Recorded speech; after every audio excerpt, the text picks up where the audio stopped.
see lots of cars in my shops, and many of them are covered by extended warranties.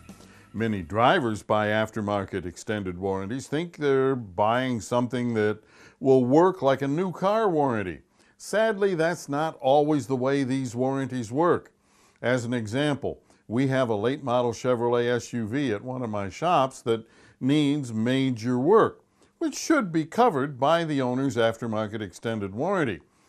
In this case, the timing chain broke and ripped a huge hole through the timing chain cover.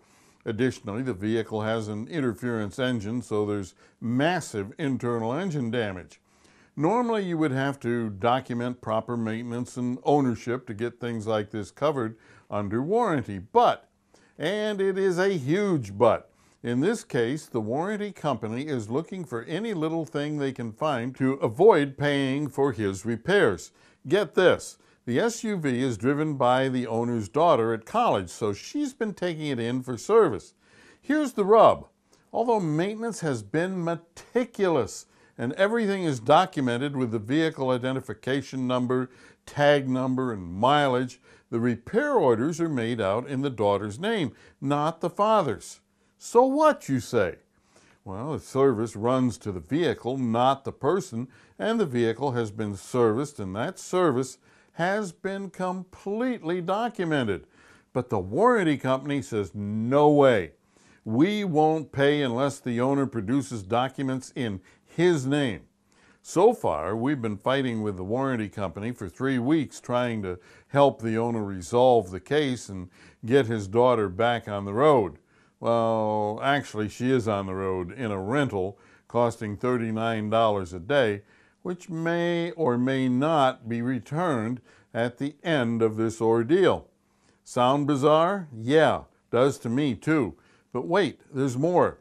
We also have a late model Challenger with a Hemi engine that has the infamous clacking lifter problem. We see lots of them clicking and clacking away, so we're pretty well versed in the problem. Now, this car also has an aftermarket extended warranty from a different company than the first one, and they have a different way of wearing down their policyholder. See, in this case, the warranty company won't approve the repair without nearly $800 in pre-testing. You would think, no problem. The warranty company will pay for it, but you would be seriously wrong. They will not pay for the initial testing, and again, may or may not reimburse the owner for those expenses. They tell us and the owner that they will decide after the engine is opened up. Plus, if for some reason they elect to deny the repairs, the car owner is left holding the bag for $800+ and nothing back from the warranty company.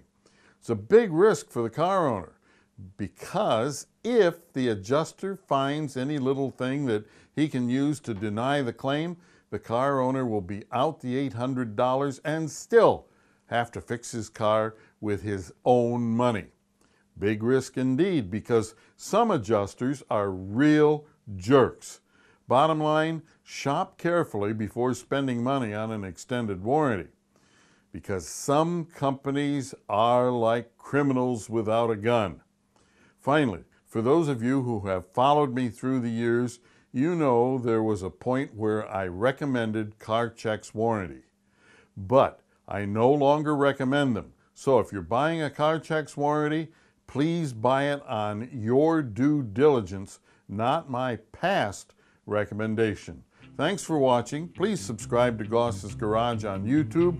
Follow us on Facebook, and for more car tips, tricks, and money-saving ideas, visit goss-garage.com. Drive gently. See you next time, right here in Goss's Garage.